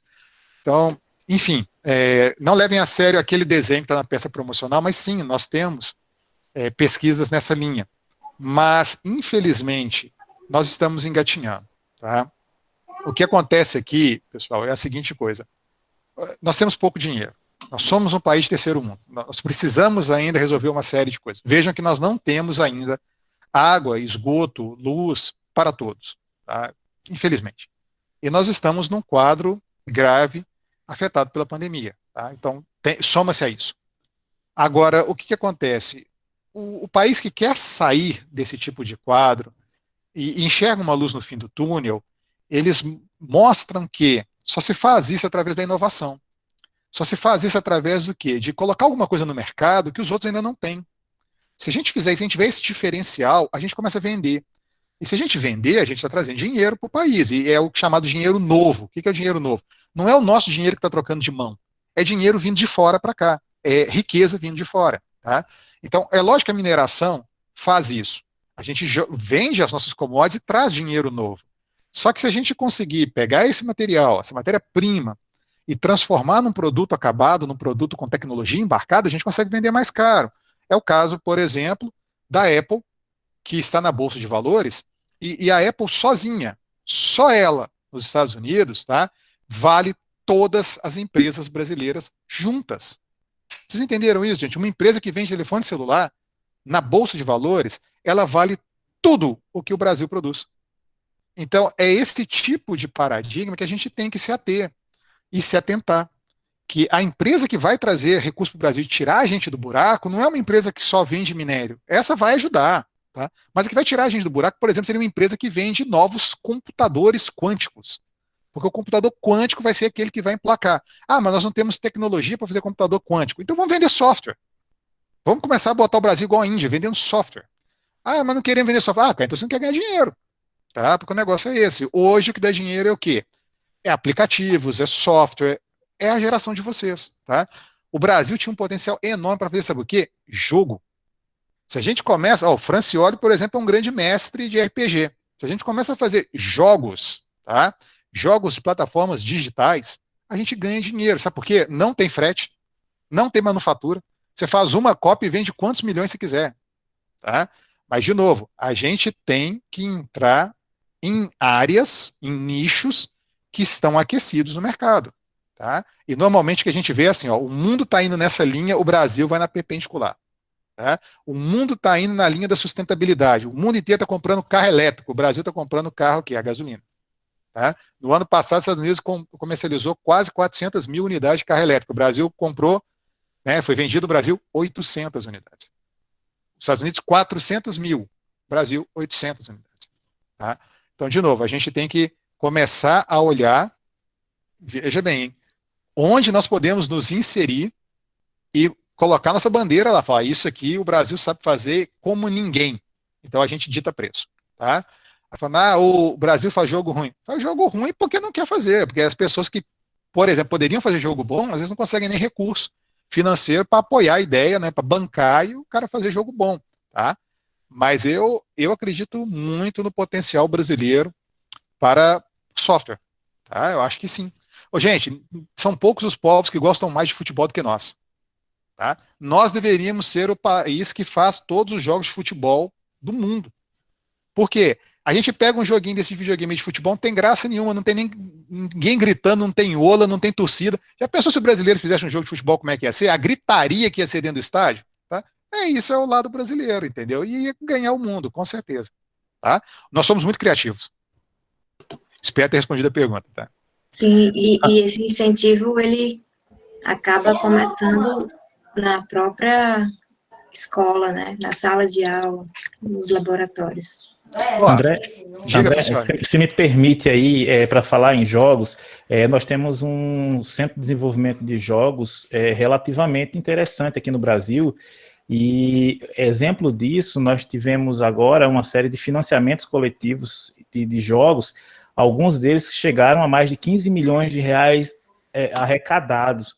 Então, assim, não é, a gente tem pessoas que são muito boas desenvolvendo, a gente tem muita gente boa que não está muito interessado aí com imposto, né? Que isso é normal. Se fala muito em imposto, mas o Brasil ainda é um dos países com a menor carga tributária, né? Quando você compara com países da Europa, por exemplo. Então, eu acho assim, a gente tem que desmistificar uma série de situações em relação a essas coisas aqui no Brasil. Nos é vendida uma ideia de uma situação que ela é bem... infelizmente, a gente não tem onde, não se aplica bem os recursos dos impostos, né? E aí, só para falar aqui, ó, eu vou fechar aqui, a gente já tem, deixa eu ver quantas pessoas se inscreveram ali no formulário, 25 pessoas, 24, na verdade, pessoas inscritas. Eu vou fechar, vou dar mais 2 minutinhos e vou fechar a planilha para o sorteio do ingresso lá para o Interconnect Mining. Certo. Pessoal, tem gente pedindo para esperar um pouquinho, ó. O Matheus Gabriel, ele perguntou se daria para patentear uma substância extraterrestre. Boa pergunta. Aí a gente entra também na discussão sobre propriedade intelectual, tá? Vamos lá. Substâncias não podem ser patenteadas, tá bom? Não pode. Se for material que está disponível na natureza, não pode ser patenteado. Isso quer dizer o seguinte, ó, ninguém vai patentear, graças a Deus, o açaí, tá? Não pode ter patente do açaí. Por quê? Porque o açaí é um fruto, tá? Mas o Francioli inventou uma técnica de preparação do açaí. Aí pode. Certo? Aí pode. Então, veja, posso patentear técnicas de preparação do açaí. Eu posso patentear café de açaí. Nunca tinha ouvido falar, o Ícaro colocou aqui.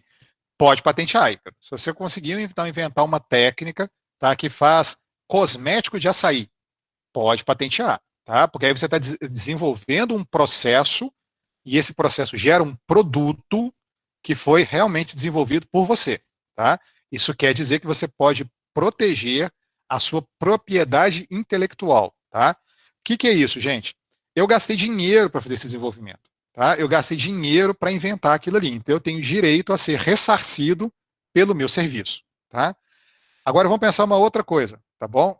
Se eu for para o espaço e achar um elemento químico naquele espaço, eu posso patentear? Não posso, tá? Não posso, isso não vai acontecer.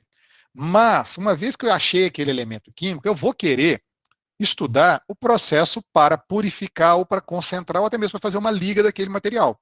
Aí eu posso, tá? Então, a primeira pessoa que tiver acesso a um elemento de fora, vamos pensar na ficção científica, o filme Avatar, tá? O que é o Avatar? A brincadeira do Avatar ali, gente, é que aquilo ali é o nióbio, tá? O mineral que é mostrado no filme Avatar, lá do James Cameron, é o nióbio.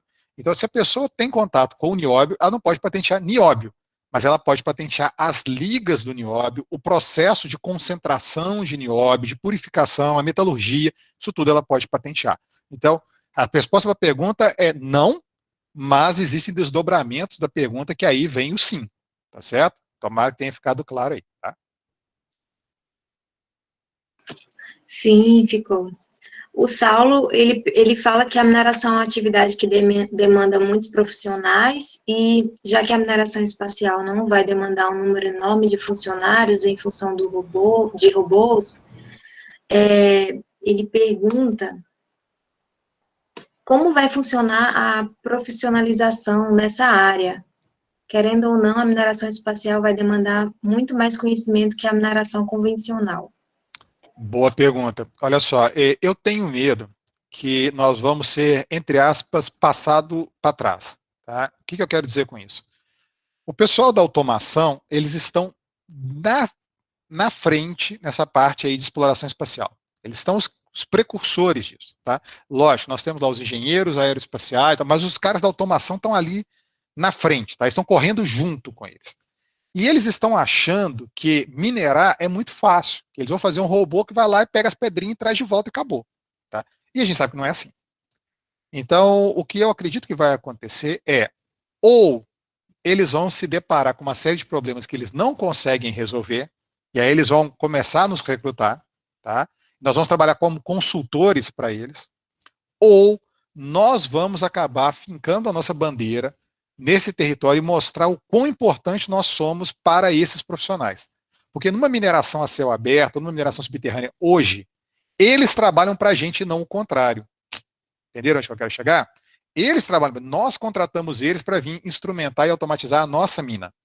Agora, lá fora, eles estão achando que vai ser o contrário, que o espaço é deles, os robôs são deles, e nós vamos lá ser consultores deles. Então, eu acredito muito que nós temos que começar a inserir componentes curriculares nos nossos cursos, nos nossos encontros, nos nossos eventos, que versam sobre exploração espacial, para a gente começar a mostrar que nós podemos contribuir e muito com esse ofício, com essa área, e resolvendo problemas nesse desafio. Tá? Como eu falei para vocês no meu último slide, temos vários desafios. Um desafio é montar uma equipe inter e multidisciplinar. Muitas vezes as pessoas não querem trabalhar assim. E é o errado, gente. Ninguém vai mudar o mundo sozinho, tá? Não vai. A gente precisa de pessoas com formações diferentes das nossas, para nos dar visões diferentes do mesmo problema. Aí a gente começa a conversar junto e a gente acha uma estratégia que vai ser mais assertiva. Então eu gostaria muito que essas discussões se expandissem um pouco e a gente trouxesse para dentro das discussões os engenheiros de minas, os geólogos e os metalúrgicos, junto com a turma de materiais, engenheiros ou cientistas de materiais, para que a gente começasse a resolver esses problemas no espaço. Mas vejam outro filme aí bacana, aquele Marciano, né? O Martian, ele mostra um biólogo que fica preso em Marte. Fala, pô, mas não tem vida em Marte, vai mandar um biólogo? Exatamente por isso que a gente manda biólogo, porque não tem vida em Marte, tá? Aí, brincadeiras à parte, tem uns colegas nossos que falam assim, viu, com tanta gente para fica presa logo o biólogo para trás, né? Se fosse o engenheiro, todo mundo vem embora, mas o biólogo para trás. Isso é só uma brincadeira, mas ele fica e consegue sobreviver, tá? Se o engenheiro ficasse, talvez não conseguisse sobreviver como o biólogo sobreviveu. Mas a gente precisa de pessoas de todas as áreas de conhecimento. Todas. Mas as pessoas têm que estar estudando essas áreas, né? André, tem uma questão que o Saulo coloca também, que já foi até, a gente já, em outras oportunidades já se discutiu, que é essa questão de, com a mineração espacial, a mineração na Terra, ela vai se tornar obsoleta, né? Isso pode acontecer, Francioli. Não vou dizer obsoleta, porque vamos por partes de novo, tá, pessoal? Vamos pensar o seguinte, o Brasil foi para o espaço, só o Brasil, tá? E o Brasil traz elementos do grupo da platina para o Brasil. E do Brasil a gente vende para o resto do mundo, tá? Ficção científica, beleza? Ficção científica, tá? Mas nós temos algumas pessoas no Brasil que têm, assim, um quê muito grande, um alinhamento muito grande para produzir nióbio, né? Então, eu acho que a gente pode pensar que o Brasil pode ser um grande minerador espacial. Depende só dos governantes quererem isso, né? Mas, no momento, não querem, tá? Mas se quisessem, a gente podia. Mas vamos entrar nesse universo paralelo que o Brasil é o único país do mundo que traz substâncias do espaço para o Brasil. O que vai acontecer, Francioli? Se a gente vai trazer minério de ferro, a gente vai falar assim, poxa, mas para que eu vou ter Carajás, né? Minério de ferro lá fora é muito mais barato, tá vindo de graça quase. Vamos parar Carajás um pouquinho e vamos trabalhar com os asteroides, tá muito mais barato, tá? Vai falar, mas isso não existe, professor. Olha, os Estados Unidos sempre teve petróleo. Tá? E durante uma época, o México começou a vender petróleo mais barato que o Texas. O que o texano fez? Ele comprou 100% da produção do México, vendeu algo do tipo 60% da produção e 40% ele injetou de volta nos seus próprios poços. Os Estados Unidos jogou petróleo de volta para dentro do chão. Tá? Por quê? Porque era mais barato comprar do mexicano do que ele mesmo produzir. Quando o petróleo do México acabou, o que ele fez? Começou a vender os 40% de volta para o próprio México, né? Porque agora o México não tem petróleo e eu tenho. Gente, é lógico que Carajás está vendendo, tá? E vai continuar vendendo. Mas um dia que Carajás acabar, tá? Nós vamos ter que comprar, tá? Corre o risco, acho que a pergunta é assim, ó, corre o risco de um dia o Brasil comprar minério de ferro? Sim. O Brasil tem carvão de baixa qualidade. Nós compramos carvão? Sim, compramos carvão da Austrália. O carvão vem do outro lado do mundo para a gente. Tá? Literalmente, gente, daqui para a Austrália é do outro lado do mundo. Tá? E o carvão vem.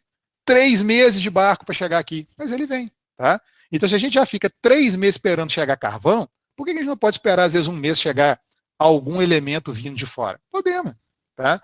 Então, não é que a mineração vai se tornar obsoleta, porque por mais que o Brasil seja o único a produzir do mundo, o que vai acontecer, por exemplo, com a China? Ela vai falar assim, eu não quero comprar minério de ferro do Brasil, não. Eu tenho aqui. A Austrália vira e fala, eu não vou comprar minério de ferro do Brasil, não. Não importa se é minério de ferro espacial. Eu tenho minério de ferro aqui, eu vou usar o meu. Tá? É mais barato para mim. E eu fomento a indústria local. Todo país quer fomentar a indústria local. Tá? Então, Francisco, olha, eu concordo assim, ó. À medida que a gente começar a trazer materiais do espaço para o planeta, nós vamos baratear os que já estão aqui e vamos fechar algumas minas que estão abertas. Isso vai acontecer. Tá? Por exemplo, tântalo. Tântalo é um material que nós precisamos rápido. Tá? O tântalo está em qualquer componente eletrônico. Tá? Qualquer coisa que você pegar, do tipo uma webcam, um celular, um tablet, um computador, tem tântalo lá dentro. E tântalo não tem reciclagem hoje. Então, toda vez que você fabrica, você perdeu aquele tântalo. Tá? Então, nós precisamos de mais. Então, o que vai acontecer? O tântalo tipicamente está sendo produzido, dentre outros lugares do planeta, até estou falando para o pessoal do Amapá sobre tântalo, ó, que bacana, na África, tá? E em condições precárias de trabalho. Se a gente tiver Luxemburgo entregando tântalo para um mundo vindo do exterior, a África perde a sua mina de tântalo. Tá? E essa é uma das coisas que o Luxemburgo quer fazer. Por que Luxemburgo, gente? Porque não tem nenhuma mineração em Luxemburgo. Os caras querem vender matéria-prima para a Europa e para o resto do mundo, porque eles não têm como vender. Então, eles querem ser o hub de minérios do espaço na Europa. Tá? Eles vão trazer isso aí direto para a Europa e dali ele vende para todo mundo. Tá? E os grandes também já abriram os olhos. Né? Quem que vocês acham que estão botando dinheiro lá na Agência Europeia Espacial junto com o Luxemburgo? A França, a Alemanha, a Espanha entrou também. Os que têm grana estão colocando. Ou os que no passado foram países mineradores. Igual os 3 que eu acabei de falar com vocês. Os 3 países aí têm história de longa data de mineração. Tá? Que legal, né, gente? Alguém tem mais alguma pergunta? A gente pode já encerrar aqui as perguntas.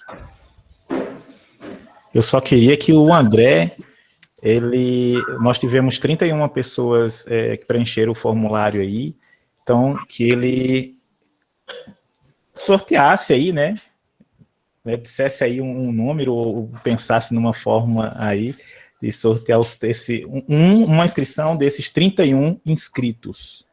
Nossa, que responsabilidade você me deu, amigo. Eu esperando você como amigo, você me dá uma responsabilidade dessa, sorteia um. Tá? Então, aqui, ó, eu vou fazer diferente, tá? Eu não vou fazer o sorteio, não. Eu vou fazer, mas não vou fazer, tá? Eu vou pedir para o Excel sortear para a gente, pode ser? Então, aqui, ó, vou compartilhar minha tela novamente aqui, para não falar que teve algum favoritismo ou coisa do tipo, tá? Então, não precisem colocar no chat o número de vocês, eu não vou nem olhar o chat agora, vou tampar o chat aqui, tá? Então, tá lá, ó. Eu coloquei aqui, então, ó, uma funçãozinha no Excel, função aleatório entre, tá? Para quem não conhece, tá aqui a dica dela, ó. Então, na hora que eu coloquei o menor número, que é obrigatório, é o menor inteiro que retornará e o maior que retornará. Então, o intervalo é fechado, tá? Então, quando eu coloco aqui, ó, aleatório entre 1 e 100, ele sorteia números aleatórios de 1 até 100. Número aleatório quer dizer o quê? Todos os números têm a mesma probabilidade de serem sorteados, tá? Então, Francisco, olha, vou usar o Excel. Beleza? Concorda? Concordo. Beleza, olha aqui, ó, na hora que eu apertar Enter, ele sorteia o número. É um exemplo, hein? Não vai ser sorteada essa pessoa, hein? Então eu dei Enter, ó, sorteou o número 6. Aí eu entro aqui na função de novo, dou Enter, ó, sorteio, vai dar outro número lá, 1, tá? Então na hora que eu apertar aqui, ele sorteia um número, ó. Deu 6 de novo, mas foi só uma curiosidade, ó. Tá? Então pode valer agora, Francisco? Porque o número que sortear agora ganhou a inscrição? Valendo. Valendo, hein? Então tá todo mundo vendo a tela aí, vou dar Enter agora, ó. Boa sorte a todos, hein? 14. Tá? Ok, aí agora eu vou colocar aqui a minha tela para vocês Beleza. verem quem foi o sorteado. Certo. Então, ó, não teve marmelada, viu? Ó. 14, tá vendo minha tela aí? Ainda não, tá subindo. Agora abriu. Cibele Cristina. Ó, parabéns pra Cibele, ó. Parabéns, Cibele. E aí eu vou encaminhar um e-mail para para a Cibele com o link que ela tem que seguir para fazer a inscrição dela no Interconnect Mining. Parabéns, viu, Cibele? Parabéns! E aí depois você conta, né, quem não participar, né, do evento, mas aí você conta a experiência lá no grupo, né, da turma. Professor André... Só uma sugestão aqui, Lígia, o Oi. evento vai ser mais ou menos nos moldes esse ano do que a Exposibran, tá? Ou seja, vai ter uma feira aberta para todos que quiserem visitar, uma feira digital, e vão ter as palestras. Então, para as palestras você precisa se inscrever, mas para a feira é livre para quem quiser ir lá, assistir, né, interagir com as pessoas que lá se encontram. Então fica aí o convite a todos que quiserem visualizar a feira, né, estar presente na feira digital, não precisam pagar nada, tá?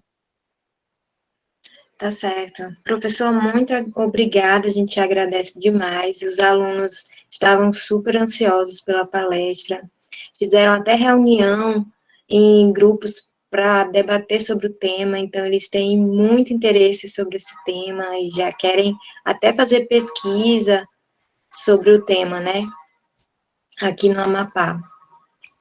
Que bom, E aí a Lígia, gente fico até, satisfeito então em ouvir. assim, como você falou que estava pensando se o Francioli ia voltar, né, para o Amapá, mas aí a gente faz o convite então, professor, para você vir aqui para o Amapá e aí acompanhar aqui a gente, né? Olha, muito me honra pelo convite, já está aceito, gostaria muito de conhecer, não conheço, não tive a oportunidade ainda de conhecer o Amapá, infelizmente, ou por outro lado, felizmente, né, o Brasil, por ser muito grande, às vezes a gente nem consegue visitar todos que a gente gostaria, né? Por outro lado, o lado bom é que a gente tem muito lugar bonito para conhecer, né? Eu tenho referências muito positivas, muito bonitas aí do Amapá, gostaria muito de conhecer, tá? Estou à disposição, a hora que quiserem, eu tenho um carinho muito grande com os institutos federais, porque sou cria de Instituto Federal, né? Eu fiz técnico em edificações, esse ano, inclusive, eu estou completando 25 anos de formado em edificações, tivemos até agora uma celebração. Eu sou ex-aluno do IF Ouro Preto, né? Agora é IF Minas Gerais, Campus Ouro Preto. Então, como vocês, um dia eu estive aí na cadeira do IF e tenho muito orgulho disso, um dos melhores anos da minha vida, poder ter 40 horas de aula por semana, eu estudava naquela época que era de 7 da manhã a 5 da tarde, todo dia, e acho que é um patrimônio nacional que deve ser preservado, cultivado e ampliado, que são os IFs. Então, acima de tudo, eu defendo realmente o ensino público, gratuito e de altíssima qualidade, que é aí a melhor representação, a meu ver, a nível médio, os IFs. Então, estou aqui para ajudar o IF a hora que precisar, pode sempre contar comigo. Tá? Certo, vai ser muito bem-vindo aqui no Amapá. Os alunos estão falando todos os pratos aí típicos, camarão, pupunha, cupuaçu, açaí, que você vai poder provar. Então, a gente faz uma recepção com todas essas comidas aí, né, gente? Para ele provar. E pode vir com a família também, que é muito lindo aqui no Amapá. Eu gosto muito daqui e não pretendo sair do estado. Que bom. Eu sugiro, então, que vocês conversem com o Moacir também. O Moacir também está nessa linha de mineração espacial. E o Pádua, não podemos deixar de falar do Pádua, né, Francioli? Que desde a primeira vez que eu fui falar, já se empolgou muito com a ideia. Eu recomendo mesmo que vocês comecem a olhar por isso. Até pelo que, Lígia, aquilo que eu falei sobre o Brasil, isso tem que valer também para os IFs. Nós temos que falar assim, ó, tem um IF no Brasil que está estudando mineração espacial. Você acredita? É o único. Né? Ou então fala assim, ó, tem um IF no Brasil que decidiu que vai fazer uma parceria com outros IFs ou própria o IF para fazer robô para mineração espacial, tá? E ser vocês. Olha que bacana que seria, né? Já sim, os alunos já estão empolgados aí. Muito obrigada, então, e a gente encerra aqui a nossa mesa redonda, e eu vou passar o contato do professor, o e-mail para os alunos, e aí se vocês quiserem mandar mensagem para ele, fazer esse link, esse contato com vocês, tá certo? E aproveita, então, para retribuir o convite a todos que quiserem vir conhecer catalão, né, ou quiserem vir fazer engenharia de Minas conosco, mestrado, doutorado, né, tem toda essa opção, estamos sempre de portas abertas para receber todos vocês. E temos aí, né, 2 ex-alunos do IF aqui que fazem um belo trabalho aqui, então vocês estão muito bem representados pelos colegas aqui. Mandem mais, alunos para catalão também. Vai ser sempre um prazer receber vocês. Certo, eu não lembro, mas eu acredito que sim, que tem alunos que entraram lá esse ano já. Que bom, ficamos felizes de saber. Tá, e Francioli, rastreia pra gente aí, ó, tá? Francioli faz a recepção dos alunos aqui, ó. É só mandar a lista que a gente faz o rastreio. André, e só aproveitando também, tem uma palestra do André sobre mineração espacial. Ela está um pouco mais completa no canal do YouTube do UC Materials Catalão. UC Materials Catalão. E tem uma entrevista também com o André no nosso podcast falando sobre mineração, né, no podcast A Luz do Candeeiro. Então, sejam bem-vindos, vocês podem ir lá, dar uma conferida no YouTube ou no podcast no Spotify, por exemplo, que tem mais algumas pérolas da sabedoria do André disseminadas conosco. Você pode mandar para mim também os links, que aí eu compartilho, tá bom? Beleza, Lídia, mando sim. Então, Obrigado. aí o Francioli tocou no assunto do UC Chapter, né? A gente estava me esquecendo. Obrigado, Francioli. Eu acho que vale a pena vocês, pessoal, curtirem lá a página, porque nós estamos com um processo de fornecer palestras toda semana, tá? Toda semana tem uma palestra diferente. Ontem, por exemplo, nós tivemos uma palestra sobre biomateriais. Aí, há um tempo atrás, nós tivemos umas palestras bem interessantes também sobre materiais. E para quem gosta dessa parte de mineração espacial ou desafios espaciais, nós vamos ter em breve, daqui a pouquinho eu olho aqui a data e falo para vocês, uma palestra com um professor brasileiro, mas ele está no Chile, ele está dando aula na Universidade do Chile, sobre a aerodinâmica de naves espaciais e materiais para fazer essas aeronaves. O Chile está aqui do nosso lado, também é um país mineral, e está à frente do Brasil também no que tange a mineração espacial. Eles estão correndo atrás para estar junto, e nós vamos estar com um professor de lá apresentando. E depois a palestra vai estar disponível na internet. Mas se quiserem assistir ao vivo e interagir fazendo perguntas, são sempre muito bem-vindos, tá? É possível. Obrigada, professor. E só para lembrar os alunos que eu coloquei o link, né, do formulário para vocês preencherem, né, para poder gerar os certificados. Agradeço, professor, e próximo ano vão entrar mais novos alunos do primeiro ano, e com certeza irei fazer novamente convite, viu, professor? À disposição, tá? Obrigada. Bom final de semana a todos. Muito obrigado. Bom final de semana. Obrigado, professor. Muito obrigado. Obrigado pela palestra. Bom final de semana. Obrigado, professor. A palestra foi braba, hein?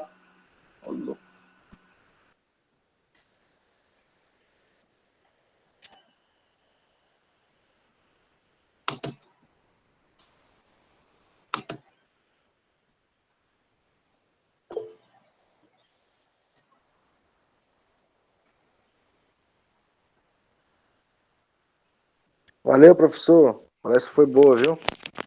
Tchau, tchau. Até mais. Quem sabe um dia tô aí com o senhor aí onde o senhor tá, em Catalão.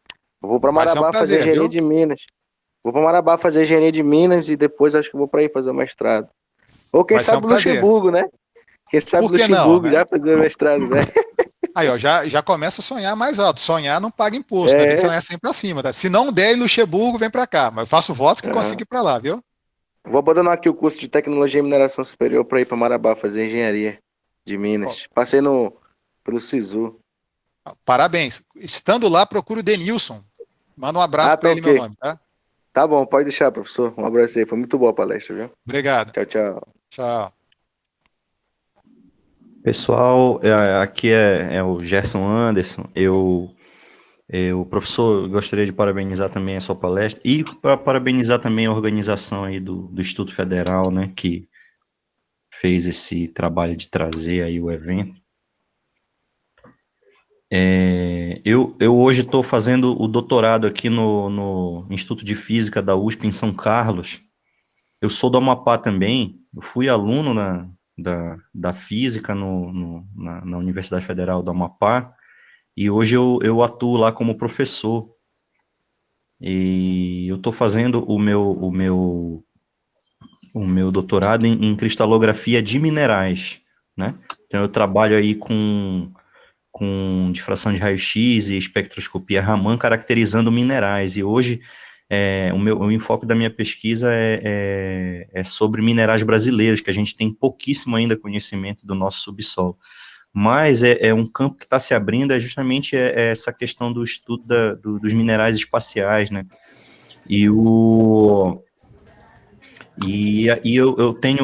Bom, eu não coleto os minerais, eu trabalho com pessoas que têm essas coleções de minerais, que muitas vezes não estão muito bem caracterizados, ou não foram ainda caracterizados por difração de raio-x ou espectroscopia Raman, e eu faço essas parcerias, né? Então, de repente, a gente pode vir a trabalhar junto, pessoal do IFAP, pessoal, você aí também, professor em catalão, né? O nosso laboratório aqui está aberto para todo tipo de colaboração, né? Nós temos várias técnicas aqui de caracterização. Inclusive, pessoal aí do IFAP, assim como eu vim para cá, também alunos são bem-vindos, viu, para fazer graduação, mestrado, doutorado. Ô, Gerson, ótimo, muito bom saber isso. Agradeço pelo convite, coloquei aqui no chat o meu e-mail.